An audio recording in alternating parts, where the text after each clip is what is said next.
In the words of a Sikh, the 1984 attack on the Golden Temple really hurt me. Even talking to you is difficult. I take death more lightly than the attack.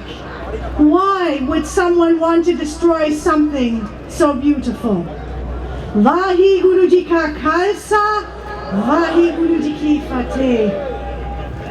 These words echo the hearts of Sikhs worldwide as they unite not only to commemorate the anniversary of Operation Blue Star, also to recognize and declare once again that the movement for Khalistan never stopped.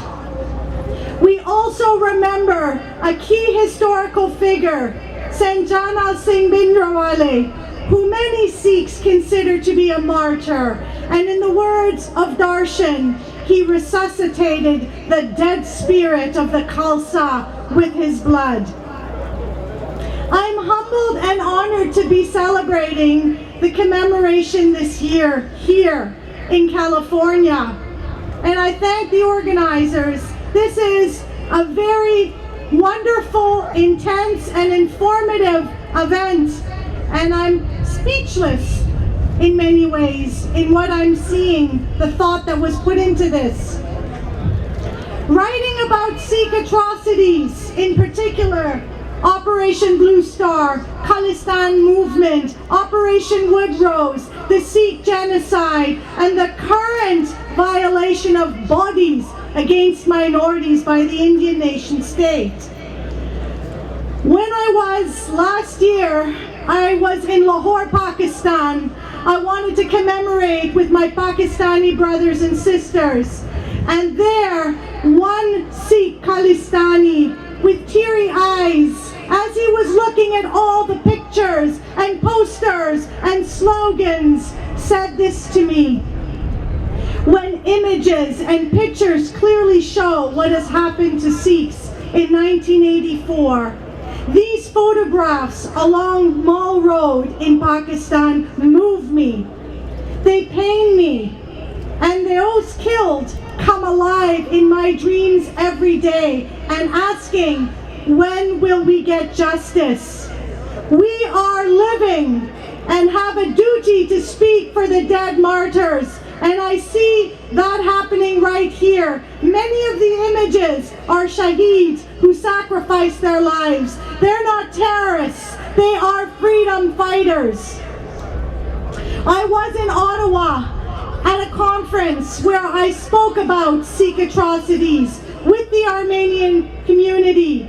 There was a scholar there who was a freedom fighter for the Armenian Revolution.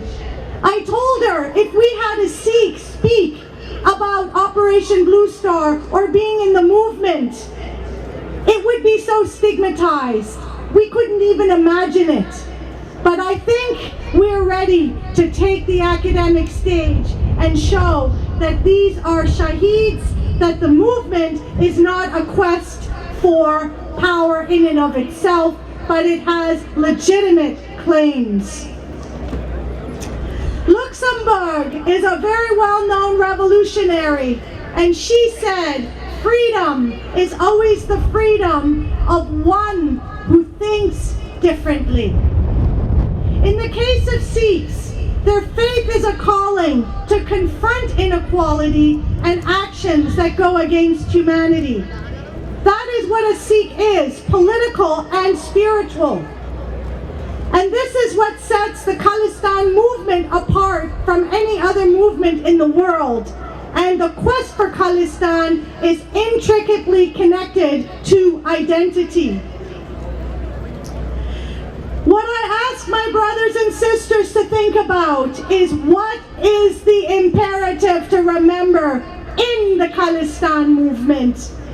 How does the Khalistan movement inspire a will to resist and to continue the quest for freedom, which for many, as I see today, is Khalistan?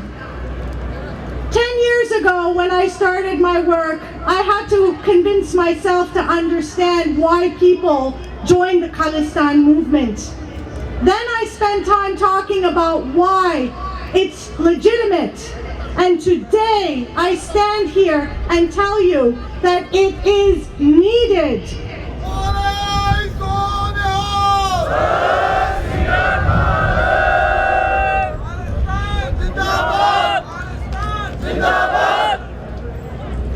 The situation for Sikhs to have spaces to express and preserve their identity as Khalsa Sikhs is becoming increasingly challenging today in Western worlds with corporations and in current geopolitical times. What we need to recognize is that strategies for movements need to be more thoughtful, more strategic. And what we need to recognize and feel is asking the question, have the conditions in India changed for Sikhs in the last 30 years or even before? The perpetrators responsible still run free. The reference that Sikhs have from 1984 are very, very humiliating and disappointing. What is a Sikh? The one with passion to follow a life prescribed by Guru Granth Sahib. The current conditions in post-colonial India that has internalized a lot of this oppressive tactic has started to act this oppression against Sikhs. We need to ask ourselves, why Khalistan? We need to think about it on the level, first of all, of a free psychic Sikh space. Sovereign Sikh institutions are important to preserve Sikh identity, and in the Indian state program, these institutions are being altered to domesticate, to destroy, and to assimilate Sikhs. On the level alone of Sikh psyche, Khalistan is justified. Sikhs also are confronted with living with cruel rulers, destroying their faith and identity. We need to start to convince the world at the level of the heart, and that means to demonstrate on a geopolitical level, according to international laws, how the Indian state has operated. And I want to highlight an example that is very serious. In Vancouver, we had the Bengra Festival, which was also organized by some Sikhs. This is an effect of assimilated Sikhs. This is what the Indian state wants. And it takes courage for Sikhs to challenge these organizers. At the conference, one scholar said that for the Armenian community, the Turkish actually have started to do celebratory events during their commemoration. This is a strategy of a government to silence and to deflect history, and we need to have the courage to challenge and never permit Bhangra or celebrations to happen at commemorative events. You're claiming this space, and you have a right to this space to explore and to announce the atrocities. We cannot eclipse in your advocacy the central issue for Khalistan is the preservation of the Panth's independent entity. We can't deflect in our slogans from the root issue. Otherwise, we are going to be trapped by the governments to make Sikhs look like terrorists and to make their quest appear dangerous. What is important for Sikh youth here to understand is not just to know their history, but to feel it. When Bhindranwale advocated for the Anandpur Resolution of 1973, it isn't only that it was rejected and mocked, but a government that claims itself to be secular didn't even protect the sentiments of Sikhs. Lala Naring took out a procession on May 29th shouting anti-Sikh slogans and said, "We will smoke cigarettes. Sikhs who put religious symbols in the forefront should be kicked out and should go to Pakistan." This is the climate that Sikhs are confronted with in the 70s and continue to be confronted with today. When we talk about Hindutva in India, we're often highlighting Modi. We need to highlight the Indian state, the structure. Congress also was culpable. And when your president, Obama, was there, he felt the Hindutva presence and actually mentioned to Modi to be wary of equal treatment for minorities. When I was in India, I don't return, I saw and heard youth in villages saying every time they build a small gurdwara, they erect a small temple, just to humiliate and anger Sikhs. When we're looking at Khalistan, Sikhs need to go back into their history and strategize according to international law. We need to remember that not only was deception for Sikhs one where the Indian Union promise was never ratified, but when in fact the British, they had promised the Sikhs a portion of the land known as the independent land. The Treaty of Parwar of 1856 that was signed between Sikhs and the Indian Company, they had said that Sikhs could gain some of that land back. However, that promise was not honored. Britain annexed this place, and this area was an illegal part of the British rule until 1947. Sikh youth who are activists for Khalistan, the movement for sovereign groups is to look at two areas. You can think about indigenous territory of Punjab and argue by law the relationship of the state and the capitalist economy. You have an argument for that because Modi is selling out the waters and a lot of the land to corporations. Or another clause to think about is the territory self-determination settlement. And that would mean looking at international law. What I'm saying is there are spaces to find legal grounds for Khalistan. And I urge you to think about when you have all of your slogans out, highlight the international component. When we talk about Operation Blue Star, it wasn't only 10,000 Sikhs that were actually killed. You want to highlight that also poison and gas was used.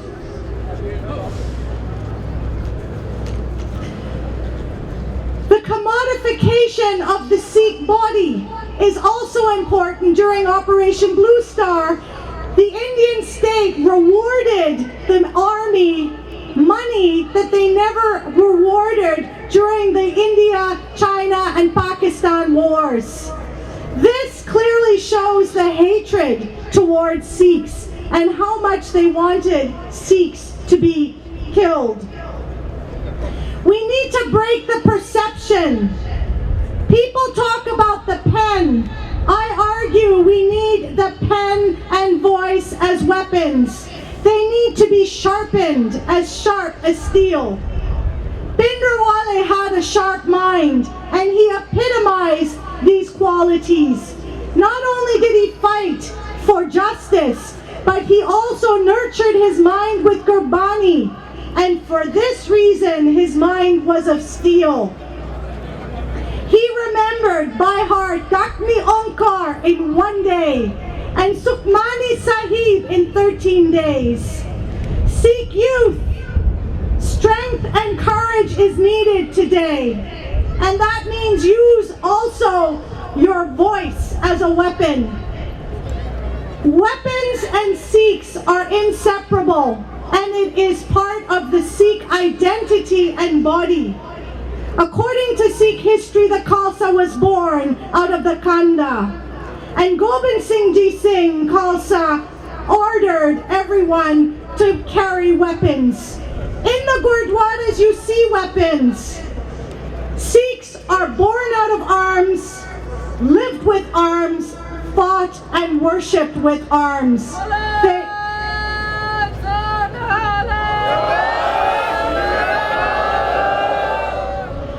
This is the Sikh religious order, so do not let the state construct who you are. Sikhs have to start to explain their identity, even in a current geopolitical climate.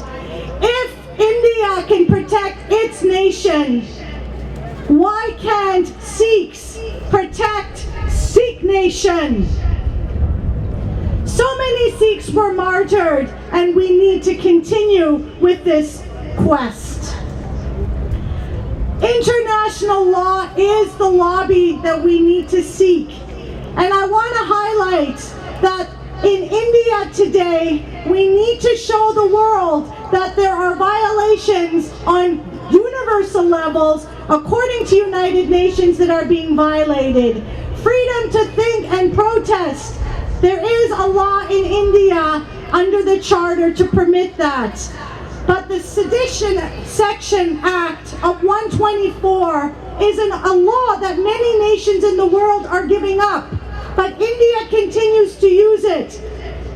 Jasjit Singh in Kashmir, our brothers and sisters suffering in Kashmir can't even protest without having the army target at their bodies. It is a very complicated situation, but the fact that they wouldn't even care that a Sikh was killed, this is the issue we need to think about. The Sikh is no longer human. They are just turbans that are symbolic of a threat to the Indian nation state. Today, the movement against political prisoners with hunger strikes is a mode of resistance to shine a dark light on the corrupt judicial system of India. We have freedom fighters languishing in prisons today, but I want to say that this is a way for us to create a unification with other organizations. In Ottawa, Armenians were saying they wanted to be here in solidarity because they heard their grandparents having hunger strikes against the oppression. The other area for Sikhs to think about is perception. We don't need to control people. We need to control their opinions. In the case of Khalistan, this is important. How do we change the opinion about Khalistan? We change it by showing the world that human rights violations continue to be obstructed and that Sikhs provide a greater humanity through their faith. Slogans are not enough. I have attended so many commemorations for the last 10 years, and some slogans can be a double-edged sword. And this is where I want to highlight the problem in the Khalistan movement. We are living in dark times, and in 1984, infiltration, Black Cat happened. People didn't know who was genuine. When I spoke to Khalistanis all over the world, they said that exactly the same dynamic and tactic is used today. Sikhs are being divided. Leaders are destroying those Sikhs that have strength. Why were the intellectuals killed? Why those who challenged leaders, where they think their actions work against the movement, become ostracized? It is complex, but the one word that I want you to think about is intermingling. Intermingling destroyed the Khalistan movement, and we have many organizations today operating, some genuine and some infiltrated. Intermingling is problematic because you need people to lobby forward, but when you intermingle and let people in your group, it's infiltrated. My advice is to ask a simple question. When a person in any organization makes a decision that works against India or the movement, you hold them accountable. That is the red flag. In this complex era, we need to sharpen our mind. Sikhs need to think for themselves and not blindly follow leaders. We need to promote an era of critical thinking among Sikhs, a revival of thought, and one that is hopeful in spirit. One devout Sikh told me in 1984 and before that time period, Sikhs were of a different mindset, a different subjectivity. Today, there's a disconnect between the heart and the brain. Gurbani is the bridge of the two. Remember these words. In conclusion, we may not live to see Khalistan, but what we do today is part of the fruit of this quest. In the moment, creating a revolutionary spirit of freedom for Khalistan within the existing political order is difficult. How do we keep the Khalistan flame burning? It burns deep in the heart of Sikhs. That love needs to be illuminated, and for some, it's a silent love. The essence behind the quest for Khalistan is the freedom to be a Sikh and to protect the Panth from being destroyed and its independent entity. There is no compromise, and the movement of Khalistan is a spirit. It's a matter of survival. It's a reminder every day about what a Sikh is. Khalistan and being a Sikh are inseparable. Youth, this is the flame that you need to shine to the world. The foundation of Khalistan is rooted in Sikhi. His guru is his root. His foundation is love. Vaheguru Ji Ka Khalsa, Vaheguru Ji Ki Fateh.